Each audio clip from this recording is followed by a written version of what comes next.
মোহাম্মদ রিজওয়ানকে ফিরিয়ে ৫০০ উইকেটের ঘরে বাংলার সাকিব। দেখে নিন টি-টোয়েন্টিতে ৫০০ উইকেট স্পর্শ করা ৫ বোলার।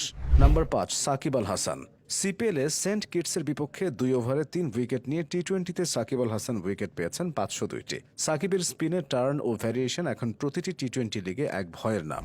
নাম্বার ৪ ইমরান তাহির। ক্রিকেটের সংক্ষিপ্ত এই ফরম্যাটে ইমরান তাহিরের উইকেট ৫৫৪টি। পাকিস্তানি বংশোদ্ভূত সাউথ আফ্রিকার এই লেগ স্পিনার বয়স যেন সংখ্যা মাত্র। Number ৩ Sunil Narine. ক্যারিবিয়ান এই মিস্ট্রি স্পিনার টি-টোয়েন্টিতে ৫৯০ উইকেটের মালিক। আইপিএল থেকে শুরু করে বিপিএল, সিপিএল, বিগ ব্যাশ সহ বিশ্বের যে কোনো লিগে সুনীল নারিন এক ভয়ঙ্কর নাম। Number ২ Dwayne Bravo. টি-টোয়েন্টিতে ৬৩১ উইকেটের মালিক ডোয়াইন ব্রাভো। তার স্লোয়ার বল, নিখুঁত ইয়র্কার আর শেষ ওভারের ম্যাজিক্যাল স্পেল টি-টোয়েন্টিতে তাকে ব্র্যান্ডে পরিণত করেছে। নাম্বার ১ রশিদ খান। টি-টোয়েন্টিতে এখন পর্যন্ত সর্বোচ্চ ৬৬০ উইকেটের শিকারী রশিদ খান। তার লেগ স্পিন, গুগলি আর মারাত্মক বল কন্ট্রোল ক্যারিয়ারের শুরুতে এনে দিয়েছে বিশ্বখ্যাতি।